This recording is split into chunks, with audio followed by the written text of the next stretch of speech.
안녕하세요. EBS 뉴탐스란 한국지리의 이은지입니다. 여러분, 앞에 강의들을 잘 듣고 지금 선생님과 함께하고 있을 거라고 생각하는데요. 선생님 강기가 이제 완벽하게 나와서 이게 선생님 진짜 목소리예요. 그러니까 지금부터 선생님 또 여러분들도 더 힘차게 공부해보도록 할게요.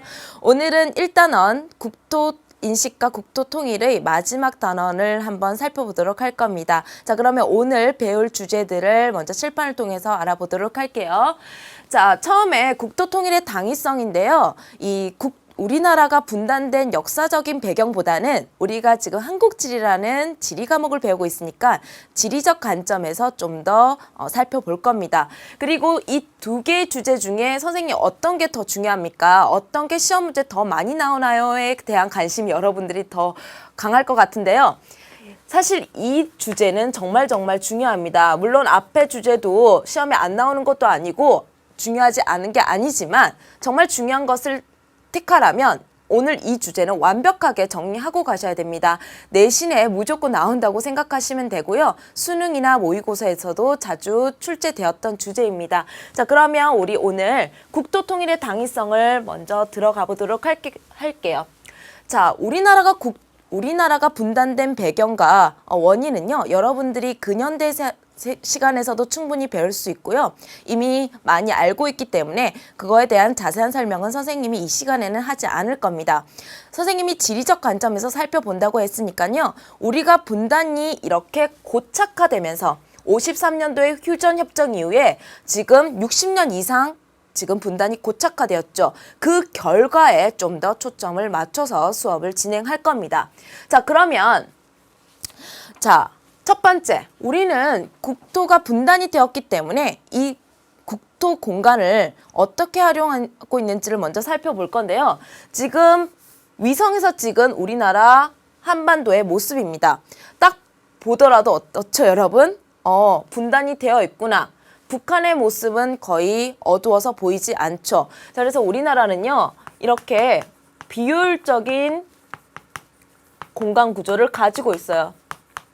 우리나라의 위치에서 우리나라는 지리적으로 대륙과 해양으로의 진출이 매우 유리하다라고 배웠지만 우리는 사실 분단이 되었기 때문에 남한은 육상 교통이 차단되어 있고요. 북한은 이 서해와 동해로 통하는 해상 교통로가 차단되어 있습니다. 그래서 우리나라는요, 섬 아닌 섬이 되었고요. 북한은 내륙 아닌 내륙으로서 매우 비효율적인 공간 구조를 가지고 있죠. 그렇기 때문에 여기에 소모되는 필요하지 않았던 통일이 되었다면 혹은 하나였다면 굳이 소모되지 않을 수 있는 그런 물류비 같은 것을 우리가 통일이 되면 줄일 수 있는 겁니다.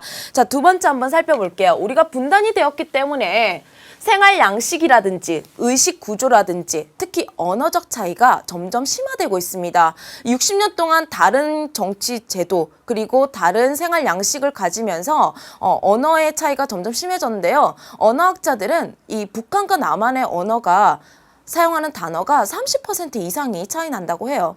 북한은 외래어나 한자어를 우리말로 바꾸려고 하고요. 우리나라는 외래어를 그대로 사용하려고 하기 때문에 점점 이 차이가 커진다고 합니다. 만약에 이 통일이 된다고 하더라도 시기가 점점 늦어진다면 서로 사용하는 언어 때문에 불신이 생길 수도 있고요. 사소한 오해가 생길 수도 있고요. 위화감이 생길 수도 있겠죠. 지금 보다시피 채소라는 단어가 북한과 우리나라가 너무나도 다른 단어로 쓰이기 때문에 발생하는 오해를 선생님이 그림으로 하나 가지고 왔습니다. 이 밖에도 북한과 차이가 나는 단어는 우리 국어 시간에 많이 배울 수 있으니까요. 그때 한번 연결해서 생각해 보도록 하고요. 자, 그 다음에 보시면 군사적 대치 상황이 지금 계속 지속되고 있습니다. 초기에 휴전선이 설정되었을 때 모습이에요. 정말 이건 엎어지면 코다할 거리에 서로 마주보고 있는 정말 긴장이 그대로 드러나는 모습이고요. 지금은 사실 그 비무장지대라고 해서 서로 이 공간을 좀 띄워놓고 휴전선이 설정이 좀 띄워놓고 이렇게 대치가 되고 있는데 여기에 들어가는 비용이 바로 분단 비용이에요. 자, 분단이 되었기 때문에 발생하는 각종 군사 비용, 국방비라든지 안 그러면 서로 다른 체제를 유지하면서 발생하는 체제 유지비라든지 그리고 경쟁을 하죠. 경쟁비가 발생하고요. 각종 외교비 같은 이런 소모적인 비용이 분단 비용입니다. 통일이 되면 더 이상 들어가지 않아도 되는 그런 비용인데 어마어마하게 지금 들어가고 있죠. GDP 기준으로 북한과 남한이 둘 다 3% 내외의 적게 생각하지만 액수로 따지면 매우 큰 비중을 차지하고 있는 부분입니다.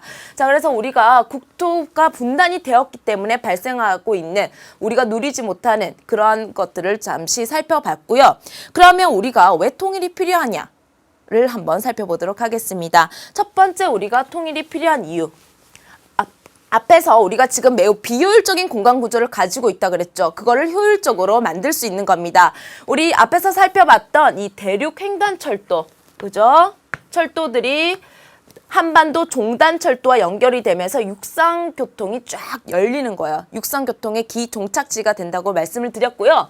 마찬가지로 아시안 하이웨이가 완벽하게 연결이 되면서 우리가 이런 국토의 일체성을 회복할 수 있는 기회가 될 겁니다. 자, 그 다음에는요. 지금 우리나라의 국토 개발 계획도요. 이전에는 나만, 대한민국만 중심으로 이렇게 생각했다면 이제는 통일을 대비한 국토 계획을 세우고 있어요. 그래서 파이형 국토 계획이라 그래서 지금 유라시아 대륙과 그 다음에 태평양, 환태평양까지 아우르는 그런 초국경적, 개방적인 국토 계획을 우리가 지금부터 준비를 미리 하고 있는 거죠.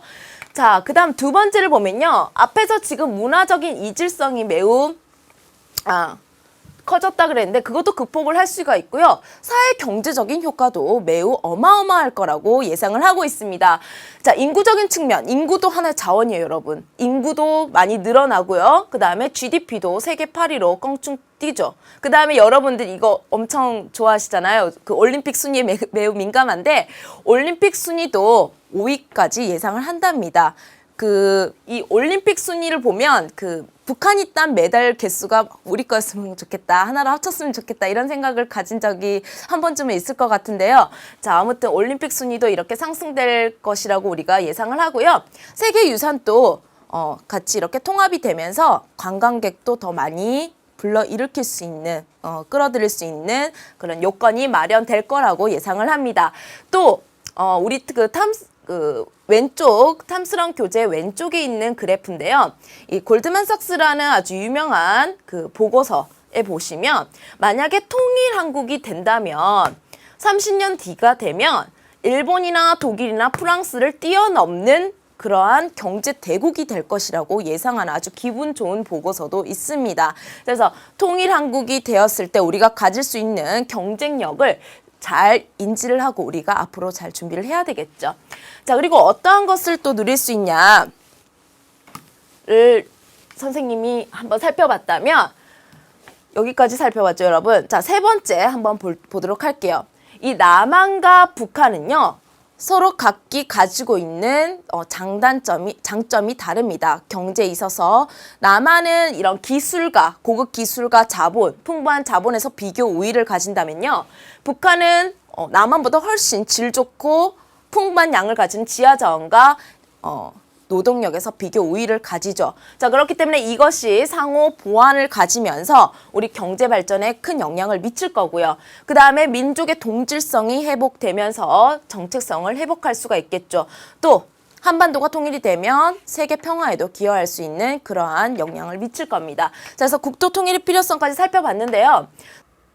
자, 그래서 통일을 위해서 우리가 어떠한 교류를 할 수 있고요. 그것을 통해서 우리 상호 간의 신뢰 회복을 하고 그것을 통해 우리가 이질화를 극복할 수 있는 방안들을 함께 살펴보도록 하겠습니다. 자, 그러면 그림을 통해서 여러분들이 이해를 쉽게 선생님이 도와드리도록 그림을 준비했는데요. 자, 이렇게 스포츠 교류를 활발히 하면서 자연스럽게 우리가 이질화를 극복할 수도 있고요. 그 다음에 최근에는 많이 결렬되었던 이상가족 상봉을 많이 그리고 자주 추진하면서 우리가 좀 더 이렇게 교류를 활발히 만들 수도 있습니다. 그리고 개성공업지구 작년에는 조금 중단되는 사태도 있었지만 이렇게 경제적 교류도 남북 간의 그 통합, 이질성을 회복할 수 있는 기회가 될 거고요. 금강산 관광은요, 2008년 이후에 아주 오랫동안 지금 중단된 상황이에요. 하지만 이것도 빨리 이렇게 다시 회복이 되면 북한 측에서도 경제적인 이득이 있을 수 있고요. 우리나라 입장에서도 북한 간의 자연스러운 교류를 만들 수 있는 기회가 될 거라고 예상을 합니다.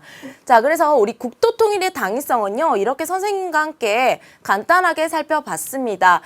시험에 나오더라도요. 오히려 이런 탐스런 자료에 나오는 이런 자료 분석, 자료 해석 문제가 나올 가능성이 높습니다. 그러면 탐스런 자료의 남북 교류 현황을 한번 살펴보도록 할 건데요.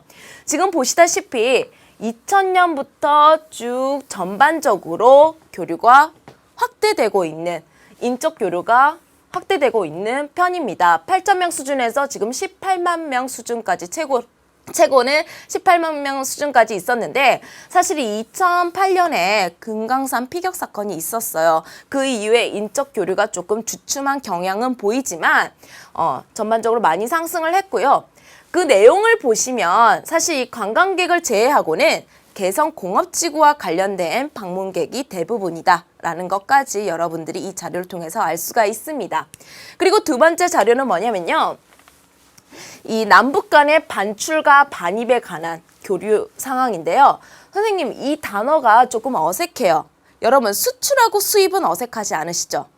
이 남한과 북한 간의 교류는요. 국가와 국가 간의 교류가 아니라 민족 간의 거래기 때문에, 교류기 때문에 반출과 반입이라는 단어를 씁니다. 그래서 이거를 수출과 수입이라고 보셔도 돼요. 자, 그리고 이건 누구의 기준이에요? 우리나라 기준이니까 당연히 남한의 입장에서겠죠? 남한이 기준이에요. 자, 그러면 이걸 해석해 볼 텐데 전반적으로 교역 규모도 점점 확대가 되고 있는 추세입니다. 그런데 이 2008년을 기준으로 2008년 이전에는 지금 빨간색 반출이 많아요. 수출을 더 많이 했어요. 그럼 남한의 입장에서는 북한의 수출을 더 많이 했으니까 이때는 흑자였겠죠. 하지만 2008년 이후에는요, 반입이 많아지면서 남한 입장에서는 북한 간의 교류가 적자가 발생하고 있습니다. 그리고 교역 물품들의 종류도 함께 한번 살펴볼게요. 이거는 탐스러운 자료에는 없는데 여러분들 개정된 교과서에서 이게 들어가 있는 교과서가 있기 때문에 한번 살펴보도록 할 겁니다. 지금 1차 생산품은 비중이 거의 없고요. 대부분 섬유나 전자전기 제품 같은 가공품, 공상품들이 대부분을 차지하고 있다는 것까지 잘 알고 계시면 좋겠습니다. 그래서 아주 간단하게 이 국토통일의 당위성은 넘어갔고요. 사실 이 부분부터가 정말 집중해서 잘 들어야 할 부분이에요. 우리나라의 영역인데요. 동물들도 이 영역이 너무 중요하죠. 영역 표시도 막 하고 그러는데 우리나라의 주권이 어디까지 범위가 미치고 있는지 정확하게 잘 알고 계셔야 됩니다. 우리나라 해군사관학교 있죠. 육군사관학교 있고 해군사관학교도 있고 공군사관학교도 있습니다. 땅도 있고 바다도 있고 당연히 하늘도 있는데 우리가 지켜야 될 우리나라의 아주 소중한 영역들이 어떻게 구성되어 있는지 정확하게 알고 계셔야 되고요. 특히 이 부분은요. 시험 문제 나올 가능성이 너무 높습니다. 자, 이 그림 한 장이 오늘 배울 내용의 전체를 한꺼번에 담고 있는데 지금 주권이 미치는 범위가 이렇게 구성이 되어 있죠. 영토, 영해, 영공이요. 그러면 선생님, 이 배타적 경제수요, 공해, 공공은 주권이 영향이 미치는 곳이 아니라는 것까지도 한꺼번에 알 수가 있는데 그럼 간단하게 우리 영토부터 살펴보고 가도록 할게요. 영토는요, 헌법에 이렇게 정확하게 명시가 되어 있습니다. 우리나라의 영토는 어디까지죠? 한반도와 그 부속도서 딸려있는 3,400여 개의 섬까지 포함해서 우리나라의 영토입니다. 자, 그런데 여기를 조금 조심하세요, 여러분. 남한뿐만 아니라 북한까지 한반도 전체가 헌법에는 우리나라 영토로 명시되어 있습니다.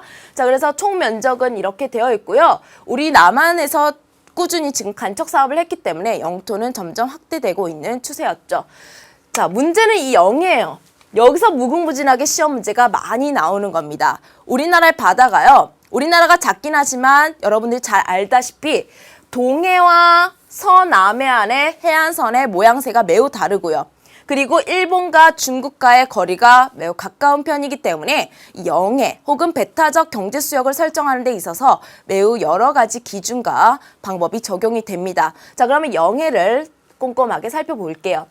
자, 영해는 전 세계적으로 국제해양법상 기준이 되는 선을 기준으로 똑같이 12의 1까지를 영해라고 인정을 합니다. 선생님, 해리가 뭐예요? 해리는요, 어려운 게 아니라 여러분 미터 단위 있죠? 센티미터, 미터, 킬로미터, 미터 단위, 그 다음에 척, 한 척, 두 척, 그 다음에 마일, 일종의 거리 단위예요. 1해리, 2해리 이렇게 하는데 이거는 여러분들이 일상생활에서는 거의 들어보지 못했을 겁니다. 해상교통이라든지 항공교통에서는 이 해리라는 단어를 쓰는데 이 정도만 알고 계세요, 여러분. 1해리가 어느 정도냐면 1852m예요. 2km가 조금 안 되는 거리다. 이 정도만 알고 계시면 되고요. 그 다음에 통상적으로 이 영해는 무해통항권이라는 것이 인정이 됩니다. 나중에 문제에서도 이 보기가 나오는데 해를 끼치지 않을 것 같은 그러한 선박에 한해서는 일정 구간에 한해서 영해의 일정 구간에 한해서 허가 없이도 그러니까 허가를 한번 하면요. 무제한적으로 통항을 할 수 있는 그러한 무해 통항권이 인정이 돼요. 왜냐하면 지금 거의 무역에 있어서는 배를 가지고 무역을 하는 경우가 너무 많기 때문에 무역선이라든지 화물선, 일종의 무역선이죠. 그 다음에 여객선, 해를 끼칠 것 같지 않은 이런 선박들에 한해서는 무해 통항권이 인정되는 게 이 영해입니다. 자, 그러면 선생님 군함은요? 일반적으로 군함에 관해서는요, 대부분의 국가가 무해통항권을 인정하고 있지 않습니다. 군함은 해를 끼칠 위험성이 매우 높기 때문에. 자, 그런데 이 영해의 기선은요, 모든 해안선에 똑같이 적용되는 게 아니라 해안선의 특징에 따라 크게 두 가지로 나뉩니다. 통상기선과 직선기선이 있어요. 여러분, 통상적으로 우리 이런 말 쓰죠. 일반적으로는 통상기선을 적용합니다. 그런데 직선기선은 뭐냐? 일반적이지 않은 해안선이에요.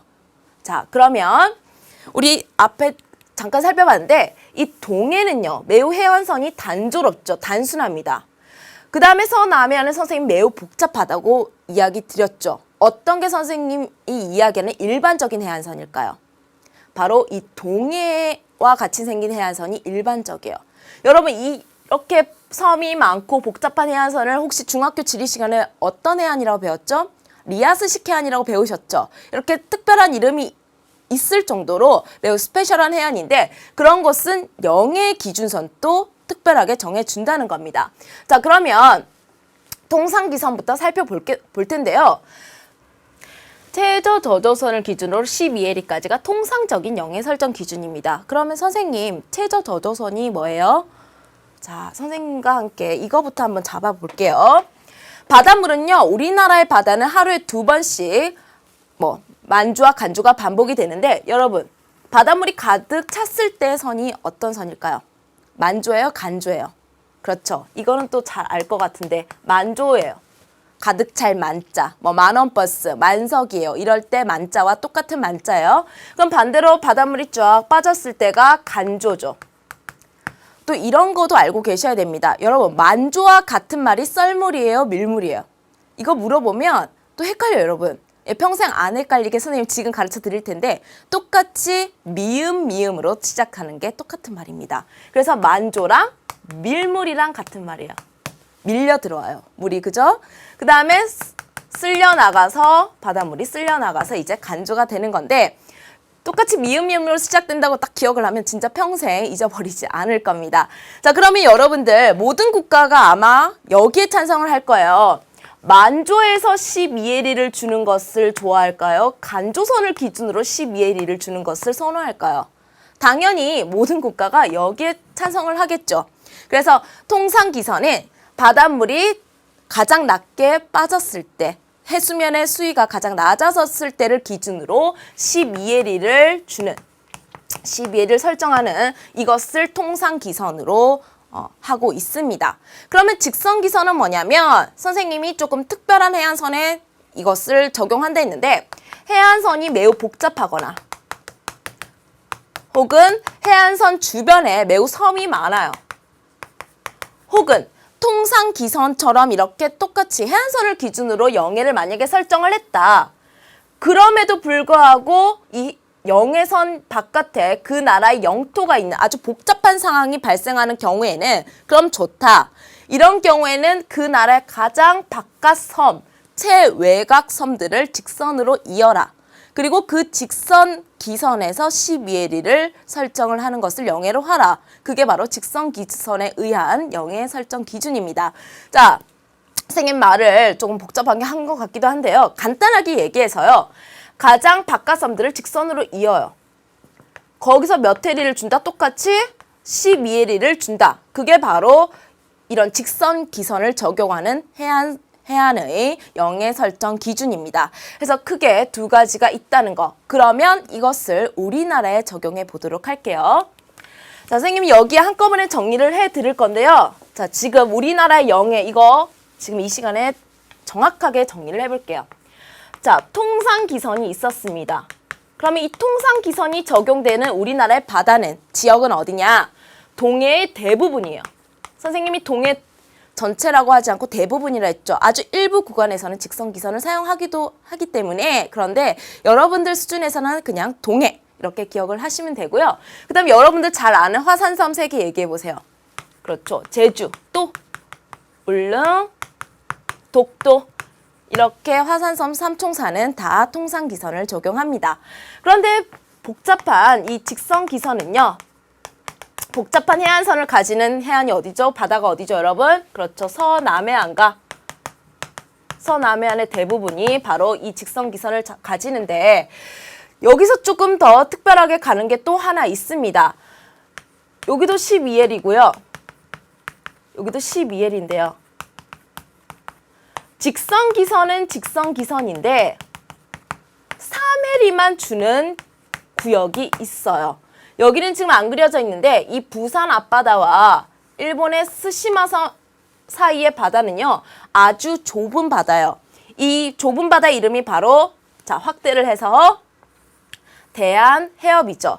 좁은 바다라는 뜻이 바로 해협인데 이런 좁은 바다는요. 이 외국 선박들이 자유롭게 항해를 할 수 있는 어느 정도의 공간을 확보를 해라 라는 해양법이 있기 때문에 양 국가가 기선을 기준으로 몇 해리씩만 영해로 설정할 수 있다? 그렇죠. 양 국가가 3해리씩만 가질 수 있습니다. 그러면 3해리, 그 다음에 3해리, 그리고 요 정도 공간은 뭐로 두면서 공해로 두면서 외국 선박의 통항을 자유롭게 하라. 그래서 이 대한해협도요. 남해의 연장선이기 때문에 마찬가지로 직선기선을 적용을 하고요. 단 3해리를 준다는 거. 그래서 대한해협까지 이렇게 정리를 해 두셔야 되는 겁니다. 이걸 가지고 시험 문제 보기 선지에서 나오는 거거든요.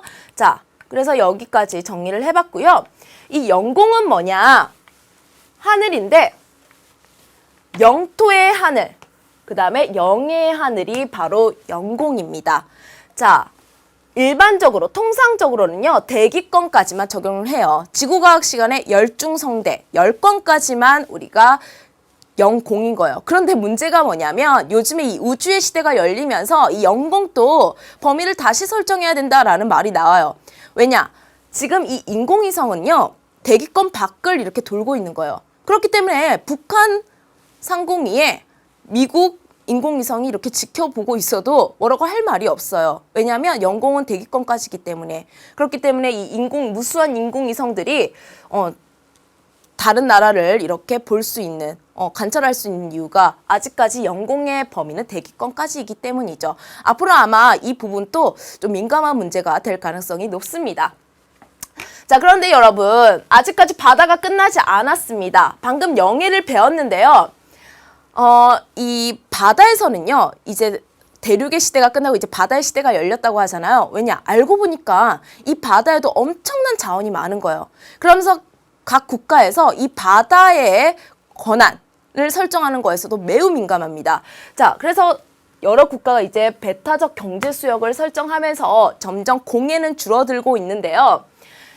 선생님 영어를 못하는데 이거 읽기가 싫네요. 자, 배타적이에요. 뭐에 대해서 배타적이다? 경제와 관련된 거에서 배타적이에요. 그러면 이 말은 뭐냐면 경제와 관련된, 돈과 관련된 것에는 배타적이지만 영해와 달리 주권은 행사할 수 없는 거죠. 외국 군함이 혹은 화물선이 고깃배가 그냥 지나가는 거는 터치할 수가 없는 겁니다. 그런데 갑자기 고깃배가 일본 고깃배가 우리나라의 배타적 경제 수역을 지나다가 그물을 내려. 그러면 그때부터는 경고할 수 있는 거예요. 그래서 이거는 경제와 관련된 바다다. 그러면 어떻게 되냐? 똑같이 기선은 똑같습니다. 영해를 설정하는 기준선, 뭐 통상기선도 있고 직선기선도 있는데 거기서 200캐리까지예요. 자, 그런데 200캐리까지인데 거기서 뭐를 빼라? 영해는 제외하고 영해가 얼마죠, 여러분? 12L이죠. 그러면 순수한 배타적 경제 수역은 몇 해리가 되는 겁니까? 188해리가 되는 거예요. 이것도 잘 보셔야 되는 게 뭐냐면 가끔 보기에서 기선으로부터 영해가 끝나는 지점으로부터 200캐리까지다. 라고 나오는 보기가 아주 여러 번 출제되었습니다. 영해가 끝나는 지점으로부터라고 하면은 우리는 몇 해리라고 얘기해 줘야 된다? 188해리까지여야 된다. 이 부분도 잘 기억하고 계셔야 되고요. 그러면 우리가 이 배타적 경제 수역에서 가질 수 있는 권리들을 한번 보면 자원 탐사할 수 있어요.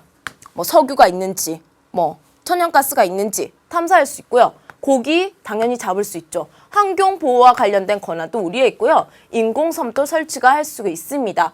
특히 이거와 관련된 여러 가지 권리들이 걸려있기 때문에 매우 민감한 부분이기도 한데 그러면 이거는요. 타국에는 허용이 되지 않는 거죠. 그 바다 연안국에 대한 권리니까 타국에는 허용되지 않아. 물고기 잡으면 안 되는 거예요. 우리나라 배타적 경제 수역에서 일본 배가 물고기 잡으면 안 되는 겁니다. 그런데 이것까지도 잘 보세요, 여러분. 타국의 행위가 보장되는 걸 보시면 외국 선박이나 항공기가 운항하는 거, 지나가는 거는 된다는 겁니다. 그래서 우리나라 군인들이 아마 선생님 군대를 안 가서 모르겠지만 아마 군대를 가면 이거와 관련된 교육을 아마 받을 것 같아요. 우리나라 땅이 어디까지인지, 우리나라의 경제적 수역이 어디까지인지 알아야 제대로 우리나라를 지키고 잘못 오해의 소지가 발생하지 않겠죠. 자, 그래서 이렇게 경제 수역을 정하는데 우리나라와 중국 그리고 우리나라와 일본 사이의 바다는요. 각 국가에 200캐리씩 줄 만큼의 넓은 바다가 아닙니다. 자, 그래서 선생님과 지금 좀 이따가 살펴볼 건데요. 자, 여기를 한번 볼게요. 우리나라와 중국 사이에 지금 한중 잠정 조치 수역이라는 글자가 보이고요. 우리나라와 일본 사이에는 한일 중간 수역이라는 글자가 보입니다. 거의 똑같은 내용이에요. 사실 한중 잠정 조치나 뭐 중간 수역이나 뭐 중간적인 수역이다. 중첩되는 수역이라는 뜻인데 여기 이 영해가 설정된 범위 바깥에 우리나라 순수한 배타적 경제 수역도 있는 반면에 중국과 우리나라, 일본과 우리나라가 겹치는 이러한 수역에서는요. 한국과 일본이 공통적으로 경제적 권한을 가집니다. 하지만 이것에 관해서 어떻게 해야 되냐. 마구잡이로 잡을 수 없죠. 그래서 어종별로 어획량도 정하고요. 자원 탐사 관련해서도 여러 가지 분야에 대해서 약속을 한 거예요. 어업협정이라고 하는 거거든요. 자, 그래서 어업협정에 의해서 한일 중간 수역이 이곳까지도 잘 보셔야 되는 게 작년 언니들 모의고사에 보니까 이 부분이 한일 중간 수역인지 한중 중간 수역인지도 물어보더라고요. 그래서 이 부분도 이제는 챙겨 가셔야 됩니다. 자, 그래서 내용은 공동적으로 공동 경제적 권리를 가진다는 것 거기까지 정리를 하시면 돼요. 자, 그러면 선생님 마무리를 해드릴게요. 영토가 있었고요. 그 다음에 영해가 있었습니다. 그리고 영토와 영해의 상공이 영공이었죠. 그러면 배타적 경제 수역의 상공은 영공이 아니라는 겁니다. 그러면 뭐죠? 공공이에요. 누구나 지나갈 수 있는. 그 다음에 이 배가 그려져 있는 이유는 뭐냐? 외국 선박의 통항이 자유롭다는 것, 운항은 자유롭다는 것을 보여주기 위한 그림이고요. 지금 이 인공위성도 지금 떠 있을 수 있는 이유가 외국 인공위성이거든요. 떠 있을 수 있는 이유가 영공의 범위는 대기권까지이기 때문이다 라는 것을 보여주는, 한눈에 보여주는 그림이라는 거. 자, 그래서 오늘 배운 내용을요. 선생님이 자료 분석을 통해서 또 한 번 정리를 해드릴 텐데 이것을 여러분 한번 스스로 적어보시도록 해보세요. 그러면 이걸 스스로 완벽히 적었다. 오늘 배울 내용 정말 완벽하게 이해를 한 건데요. 자, 먼저 가를 볼게요. 가는요. 지금 섬들을 이었고요. 직선기선을 적용했고요. 거기서 12L을 줬죠. 그래서 직선기선에 의한 12L을 적용한 그런 바다의 그림이고요. 그 다음 나를 보겠습니다. 동해라는 글자가 보이죠. 해안선에서 바로 12L을 적용했죠. 이러한 설정이 바로 통상기선에 의한 12L을 적용하는 뭐 제주도, 울릉도, 독도까지 다 기억을 해 주셔야 되고요. 그 다음에 여기 보니까 갑자기 여기서 좁아져요. 영해의 범위가. 직선기선은 직선기선인데 3L만 적용시키는 이 대한해협이라는 구역도 알고 계셔야 됩니다. 자, 그런데 선생님 저 이 부분이 좀 궁금해요. 앞에서 설명을 안 드렸는데요. 직선기선을 적용하고 나서 이 안쪽도 바다는 바다잖아요, 선생님. 그럼 이 바다는 도대체 뭔가요? 이걸 우리가 내수라고 부릅니다. 안쪽 물이라 해서 내수인데요. 이거는 영토와 동일시해요. 내륙과 동일시합니다.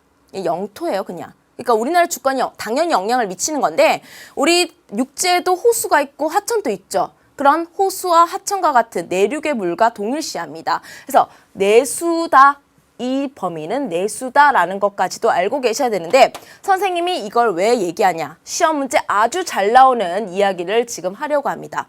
여러분, 간척사업과 영해 범위와의 관련성 시험 문제 정말 많이 나오죠. 간척사업을 하면요.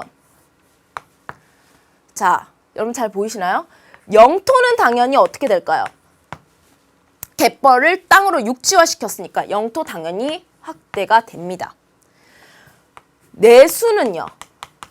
내수는 해안가, 갯벌을 이렇게 메꾸는 거니까 당연히 내수는 좁아져요. 근데 이 영해는요. 어떻게 되냐. 이걸 시험 문제 정말 많이 묻는데 영해는 이 직선기선에서 12L이에요. 여러분, 직선기선까지의 수심이 되면요. 거기는 간척 사업을 할 수 있는 수심이 아니에요. 거기까지 가서 이제 간척 사업을 하면 그런 정말 우리나라가 정말 너무 돈이 많아가지고 거기 막 모래를 엄청 그냥 부을 만큼 돈이 엄청 많거나 시간이 남지 않고서는 그런 비효율적인 일은 하진 않을 겁니다. 간척 사업은 해안가의 일정 범위까지에서만 이루어지고요. 그 일정 범위는 직선기선 근처도 못 가요, 여러분. 그러니까 직선기선의 범위에 영향을 안 미치니까 당연히 영해의 범위도 변하지 않겠죠. 그래서 여러분 이거 꼭 기억하시고 넘어갈게요. 간척사업과 영해 범위는 전혀 변화가 없다는 거. 간척사업으로 인해서 영해 범위는 전혀 변화가 없다는 거. 이거 꼭 가지고 가시길 바랍니다. 자, 그러면 ABCD도 여러분 한번 생각해 볼게요. A는 뭐였죠, 여러분? 네, 한중 잠정 조치 수역. 말이 어렵다고 생각하는데 여러분 이거를 뭐 주관식에서 여기가 뭐냐 뭐 이렇게 묻지는 않을 거예요. 자, 그래서 한중 잠정 조치 수역은 이 D부터 할게요. 한일 중간 수역과 비슷한 성격을 가진다. 거의 유사한 성격을 가진다. 그 다음 선생님 그럼 B는 뭐냐? B는 바로 우리나라만의 순수한 배타적 경제 수역이죠. 우리나라의 순수한 배타적 우리나라만 경제적 주권을 행사할 수 있는 그런 수역입니다. 그리고 이 안쪽은 다 영해가 되는 거죠. 자, 그래서 선생님과 이 C 부분을 이렇게 가나다로 자세히 살펴본 거예요. 이 한 장이 우리나라 영해 그리고 문제 나올 수 있는 모든 것을 포함하고 있으니까요. 잘 정리해 두시도록 하고요. 선생님과 지금부터 문제들을 통해서 오늘 배울 내용 그리고 좀 더 심화된 내용을 지금 정리를 해드리도록 할게요. 자, 가와나는 자 볼게요. 어떤 문제죠? 2011학년도 6월 평가원 문제입니다. 고등학교 3학년 언니들이 푼 문제예요. 선생님 왜 가져왔냐면 문제가 너무 좋아서 여러분들이 오늘 배울 내용을 완벽하게 정리하기에 너무 좋은 문제들이라서 가져왔습니다. 자, 가와나는 서로 다른 영해 설정 기준인데 옳은 설명을 찾는 겁니다. 자, 가는요. 지금 해안선 바다와 육지가 만나는 이 해안선에서 뭔가를 설정한 건데요. A와 B를 보시면 A는 최고조위예요. B는 최저조위입니다. 여러분, 영해 설정할 때는요. 어떤 바닷물, 조위선을 쓴다고 했죠? 그렇죠. 최저조위선을 쓰는 게 모든 국가에 유리하기 때문에, 모든 국가에 좋기 때문에 이것을 쓰는데 그러면 이게 바로 통상기선을 적용한 영해 설정 기준선이 될 거고요. 자, 나를 볼게요. 이게 뭐를 딱 뭐를 그림으로 딱 표시를 한 거냐? 최외곽 도서를 이었죠. 거기서 12L을 줬죠. 이게 바로 직선기선에 의한 영의 설정 방법입니다. 자, 그럼 보기 기억을 보시면 가에서 0에는 B다. 맞는 설명이죠. A와는 상관이 없습니다. 대한해협은 가를 적용하되 3L을 한다. 여러분, 이 3L만 보고 얼씨구나 좋다 동그라미 치시면 안 돼요. 대한해협은요, 넓게 봤을 때는 남해의 연장선입니다. 그렇기 때문에 얘도 무슨 기선을 적용하면서 직선기선을 적용하면서 3L이기 때문에 나를 적용하는 바다예요. 그래서 틀린 보기입니다. 자, 기억 보기는 맞았고요. 자, 디귿을 볼게요. 나에서 베타적 경제수역은 C를 제외한다. 나에서 베타적 경제수역은 C를 제외한다고 되어 있는데 베타적 경제수역의 그 정의가 뭐였죠? 기선으로부터 200캐리까지 수역 중에 몇 해리는 제외한다? 0해가 속한 그 범위는 제외한다. 그래서 정확하게 잘 설명을 했습니다. 나에서 최외곽 도서의 사례로 자, 울릉도와 독도를 들 수 있다? 울릉도와 독도는요. 무슨 기선이었죠? 통상기선이었습니다. 선생님, 직선기선이 적용되는 섬을 외우라고 말한 적은 없습니다, 여러분. 워낙에 섬이 많기 때문에. 하지만 통상기선을 적용하는 이 세 가지 섬, 제주도, 울릉도, 독도는 꼭 기억을 하고 계셔야 되고요. 자, 그래서 이 설명은 틀렸죠. 그래서 기억하고 디귿 보기가 맞는 2번이 정답이 문제였습니다. 또 한 문제 더 풀어볼게요, 여러분. 이 문제도 너무 좋은 문제인데 이게 바로 바다 패키지 문제예요.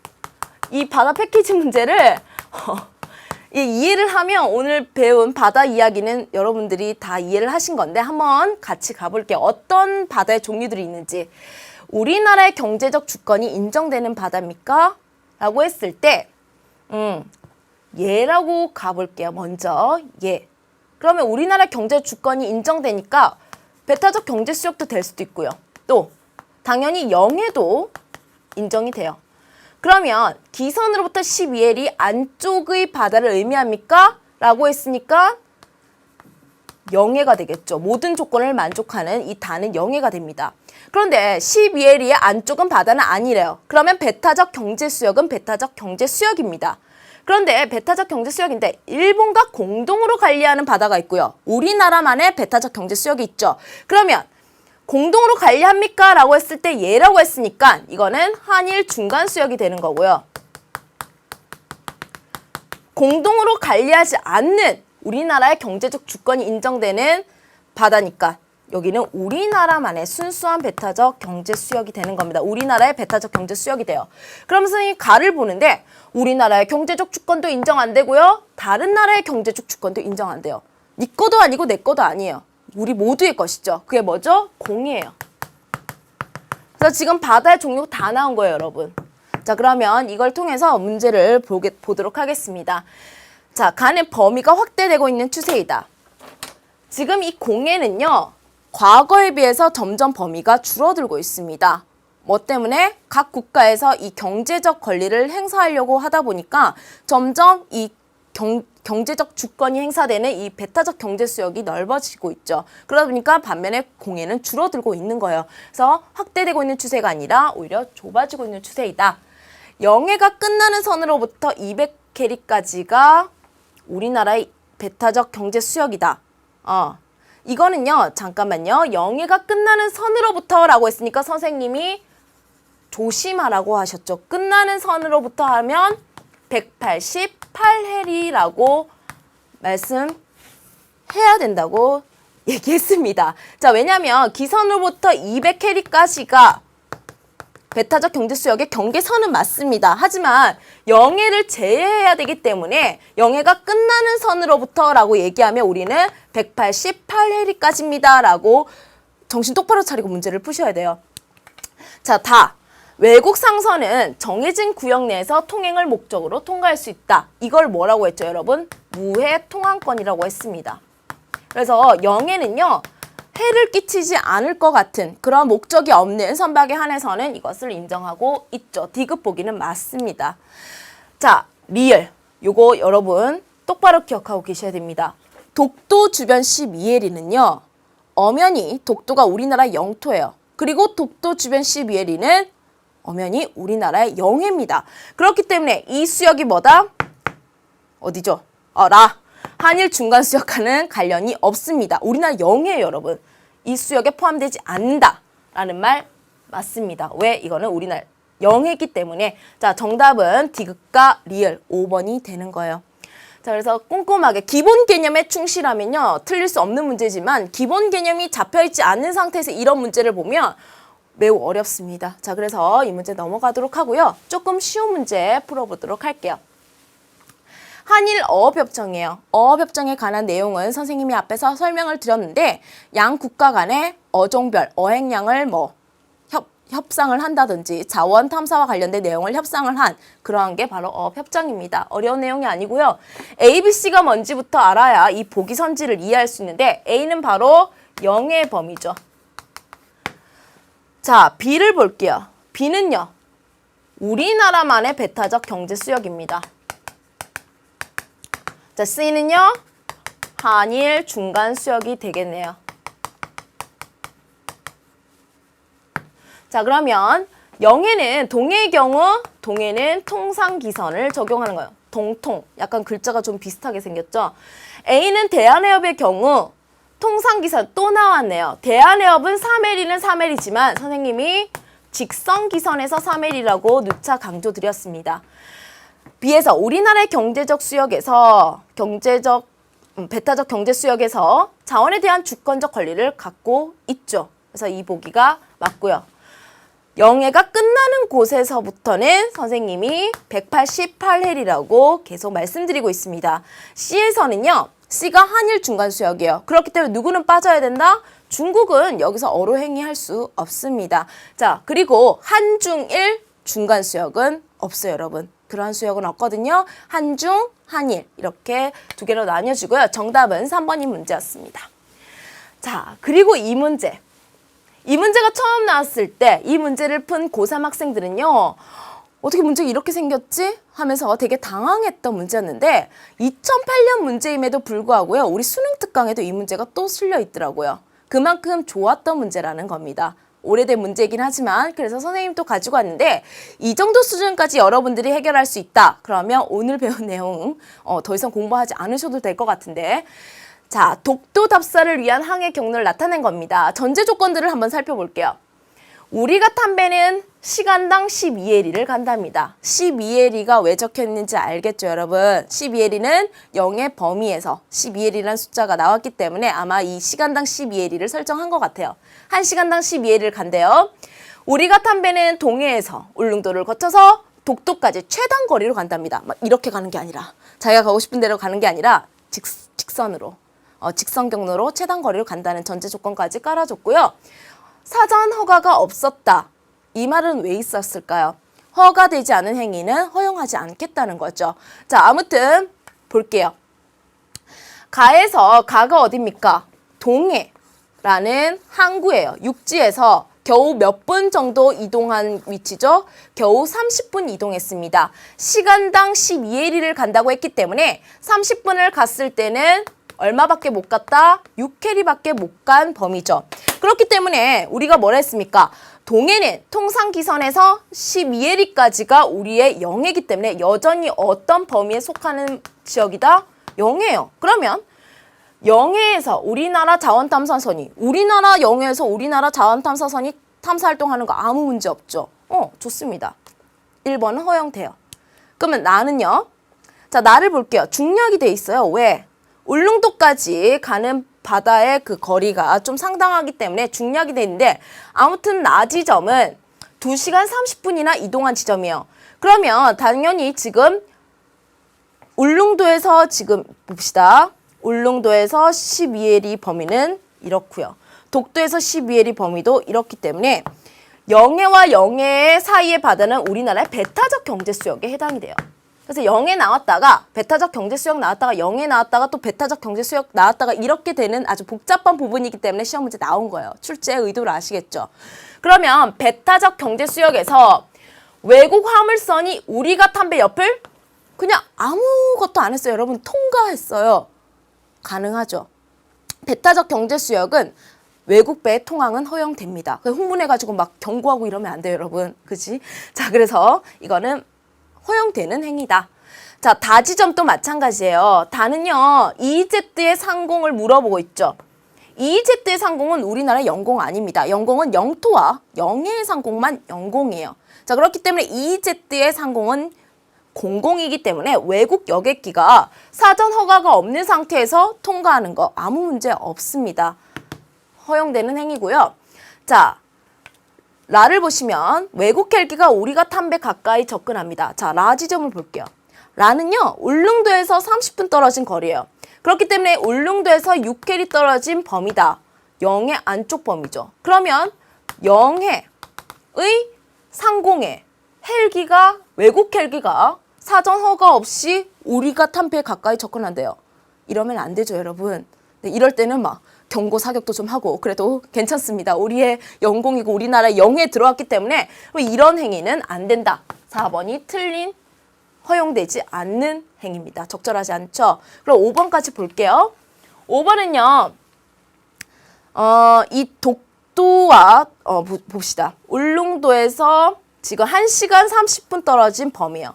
1시간 30분 떨어져 있는 범위이기 때문에 이 독도는 지금 중략이 되어 있기 때문에 울릉도를 기준으로 보면 울릉도에서도 이미 18해리가 떨어졌어요. 그래서 영해 범위에선 벗어났지만 여전히 우리나라의 배타적 경제 수역입니다. 우리나라의 배타적 경제 수역에서 우리나라 어선이 어로 활동하는 거 괜찮죠? 아무 문제 없습니다. 자, 그래서 선생님과 오늘 이 시간을 정말 알차게 보냈다고 생각을 하는데요. 우리나라의 영역 너무나도 중요하고요. 제대로 알고 있어야지만 우리의 땅을 잘 지킬 수 있습니다. 자, 이 단어를 선생님 좀 끊어서 6강에서 또 이어서 할 거예요.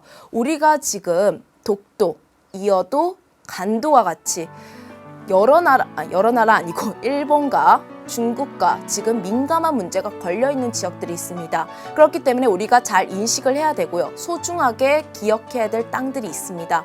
그 독도, 이어도, 간도 스페셜 강의를 다음 6강에서 함께 다뤄보도록 할게요.